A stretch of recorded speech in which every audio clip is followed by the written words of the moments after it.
बिपिएफआ बायसान्सआव दिनै सरकाराव फैदों।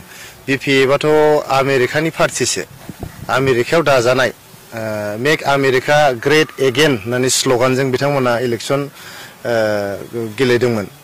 गतिके बिथांमोना दिनैहाय आमेरिकायाव जोनोम मोननाय मोनसे हान्जा, ओंखायनो बिथांमोना मेक आमेरिका ग्रेट एगेन होननाय स्ल'गानखौ बिथांमोना लानानै बिसायख'थि गेलेदोंमोन। बोरै बोरै गावसोर भट मोनदों बेखौनो मिथिया, साइलेन्ट भट बबेनिफ्राय मोनदों बेखौनो मिथिया, गावसोरनो माने बुंनो थांबा बागदावलायदोंसो जों जे बेसेबां भट मोनबाय होननानै। थेवब्लाबो नोंथांमोना दिनैहाय बिथांमोना 7,80,000 भट मोनदों, ओमफ्राय 12 लाखसो भटआनो बिथांमोननो होआखै। जोङो 6,16,000 इपिपिएलआ मोनदों, 4.5 लाखसो बिजेपिआ मोनदों आरो गुबुन गुबुन हान्जा कंग्रेस जिएसपि बयबो मोनदों। गतिके 12 लाखसो भटआनो बिपिएफआव थाङाखै। गतिके 7 लाख भट मोननानै बिथांमोना सरकार दादों आरो जोङो बिथांमोननि हेंथायै दिनै 12 लाख भट दङ। गतिके बिथांमोना खामानिखौ मावथों। 2 बोसोरसे थांनोसैयानो, 2025 मायथाइया थांनोसै, मास मोननैल'सै, 2026 फैगासिनो दं।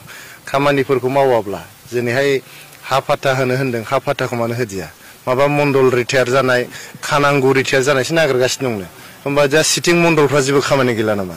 माने रिटायार जानायखौसो नांगौ जाखो बिथांमोननोलाय? दानि हानि अफिसफ्राव, सार्कोल अफिसफ्राव मानसिफोर गैला नामा? मानो रिटायार्ड मानसि नागिरलाबाय थादों? बेथ' थगायनाय नङा होमबा? जोंनि लाइमोनफोरनो 100 कोटि होनो नागिरदोंमोन, 100 कोटि होनो नागिरनाया दा थगायबाय। खननै एग्जिकिउटिभ काउन्सिल जिरायखांबाय, होआखै। आइजोफोरनो 40 कोटि होनो नागिरदोंमोन, इक'नमिकेलि वेकार सेक्सननो 50 कोटि होनो नागिरदोंमोन, बेंगुराफोरनो 10 कोटि होनो नागिरदोंमोन बोसोरसेयावहाय। होदो दा, थाबैनो होदो, जोंथ' होनायखौनो लुबैदों। नोंथांमोना जे गेरेन्टिफोरखौ होदों, 9 गेरेन्टिफोर, बे 9 गेरेन्टिखौ नोंथांमोना थाबैनो सुफुंनांगौ। सुफुङाबा जोङो बिटिसि सेक्रेटारियेट मोखाङाव धरना हैगोन। रिसार्जेन्ट इपिपिएल आरो रिसार्जेन्ट बिटिआर होननाय मोनसे टीमजों क'क्राझारनि काजिगावनिफ्राय गहपुरसिम मटर साइकेल सालायलांनायनि मोनसे हाबाफारि लादों। बे हाबाफारिनि गेजेरजों जोङो गोबां थांखिफोर जोङो हास्थायदों। बे थांखिफोरानो जाबाय, गिबियाव जोङो इपिपिएल हान्जाखौ ग्रासरुटनिफ्राय गोजौसिम बोरै गोख्रों खालामनो, बे गिबि थांखि जोंनि। नैथियावहाय जे आसामजों लोगोसे सारा मुलुगावनो जास्टिस फर जुबिन दिनै मुभमेन्ट सोलिगासिनो दं, बेखौ जोङो हेफाजाब होनो सानदों। थामथियावहाय जोंहा आर्टिकोल 280 नि 125 एमेन्डमेन्ट जे जानांगौ दङ, बे 125 एमेन्डमेन्टआ दाबो पार्लियामेन्टआव पेन्डिं जानानै दङ। बेखौ जाहाथे थाबैनो पार्लियामेन्टआ एप्रुभ खालामनानै होयो, पास खालामनानै होयो, बेनि थाखाय जोङो बे मटर साइकेल टुरखौ लादों। लोगोसे जोंनि बिटिआर सुक्ति मथे जोंनि बिटिआरआव जे गासै 40 बिजाब दं, बे 40 बिजाबनिफ्राय 60 बिजाबसिम जे बारायनांगौ दङ, बे 60 बिजाबसिम बारायनायखौ थाबैनो जाहाथे मावफुङो आसाम सरकारा, बेखौ जोङो दाबि दैखांदों।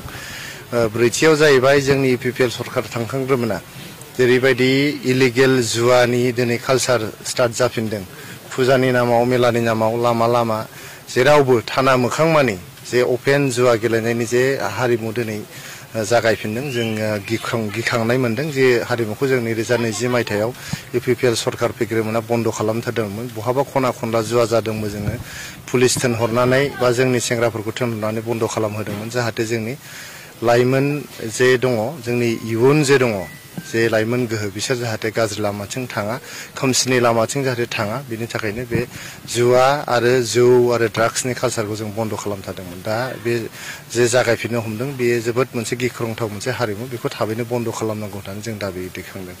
लोगोसेयै जोङो इपिपिएल सरकार थानाय समाव गोबां मोजां मोजां हाबाफारिफोर लादोंमोन। बे हाबाफारिनि सांग्रांथि लाबोनो थाखायबो जोङो दिनै बे मटर साइकेल टुरखौ लादों। जेरैहाय जोङो हा फाट्टा राननाय, जोंहा 40-50 बोसोर असान्तिनि गेजेराव थानानै जोङो 2020 मायथाइयाव बिटिआर सुक्तिनि गेजेरजों इपिपिएल सरकार फैनायनि उनाव बड'लेण्ड ओनसोलावहाय सान्तिखौ जों गायसननो हादोंमोन।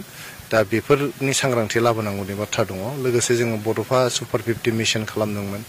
बेजों लोगोसे जोङो दुरान्ड काप बायदि गिदिर माने बेवहाय फुटबल मेगा इभेन्ट जों खालामनो हादों। लोगोसे थुनलाइयारि फोरबो खुंनानै देश बिदेशनि थुनलाइयारिफोरखौहाय, थुनलाइ सिबियारिफोरखौ लाबोनानै जोङो क'क्राझारावहाय खन्थाइ आवरायनायजों लोगोसे सल' खोन्थालायनायजों लोगोसे जोंनि बर' हारिमु, जोंनि बड'लेण्डनि जे जोबोद मोनसे धोनि जोंहा सम्पद दङ, मिथिंगानि सम्पद, लोगोसे जोंनि सुबुंफ्रा जोबोद मोजां सुबुंफोर, जोङो मोनसे मा होनो बिदिखौ आब्रुथि गोनां माहारि, बेफोरखौ जोङो मुलुग दरबारावहाय जों गायसननो हादोंमोन।